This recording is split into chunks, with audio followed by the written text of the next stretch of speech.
ಉಡುಪಿ ಜಿಲ್ಲೆಯ ಹಸಿರು ಕಾಡುಗಳ ಮಧ್ಯೆ ಮೌನವೇನ ಭಾಷೆಯಾಗಿ ಮಾತನಾಡುವಂತೆ ನಿಂತಿರುವ ಸೂರಾಲು ಅರಮನೆ ಕೇವಲ ಕಲ್ಲು ಮತ್ತು ಗೋಡೆಗಳ ಕಟ್ಟಡವಲ್ಲ, ಅದು ಕಾಲದ ನೆನಪುಗಳನ್ನು ತನ್ನ ಎದೆಯಲ್ಲಿ ಸಂಗ್ರಹಿಸಿಕೊಂಡಿರುವ ಜೀವಂತ ಸಾಕ್ಷಿ.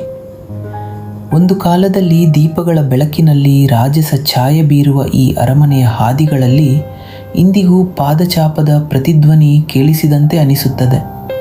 ಇಲ್ಲಿ ನಿಂತು ನೋಡಿದರೆ ಯಾರೋ ಬಂದು ಹೋದ ಅನುಭವ, ನಗು, ನೋವು, ನಿರೀಕ್ಷೆ ಎಲ್ಲವೂ ಗಾಳಿಯಲ್ಲಿ ತೇಲುತ್ತಿರುವಂತೆ ತೋರುತ್ತದೆ. ಅರಮನೆಯ ಗೋಡೆಗಳು ಮನುಷ್ಯರ ಮಾತುಗಳನ್ನು ಕೇಳಿವೆ, ಅವರ ಕನಸುಗಳನ್ನು ಕಂಡಿವೆ, ಅವರ ಸೋಲು ಗೆಲುವಿಗೆ ಸಾಕ್ಷಿಯಾಗಿವೆ. ಕಾಲ ಬದಲಾಗಿದೆ, ರಾಜರು ಇಲ್ಲ, ವೈಭವ ಮಸುಕಾಗಿದೆ, ಆದರೆ ಮಾನವೀಯ ಭಾವನೆಗಳು ಮಾತ್ರ ಇಲ್ಲಿಂದ ಹೊರಟಿಲ್ಲ. ಈ ಅರಮನೆ ನಮಗೆ ಒಂದು ಪ್ರಶ್ನೆ ಕೇಳುತ್ತದೆ: ನಾವು ಉಳಿಸಿಕೊಂಡಿರುವುದು ಏನು? ಸಂಪತ್ತುಗಳೇ ಅಥವಾ ನೆನಪುಗಳೇ? ಸೂರಾಲು ಅರಮನೆ ನೋಡಿದಾಗ ನಮ್ಮ ಜೀವನವು ಒಂದು ಅರಮನೆಯಂತೆಯೇ ಅನ್ನಿಸುತ್ತದೆ.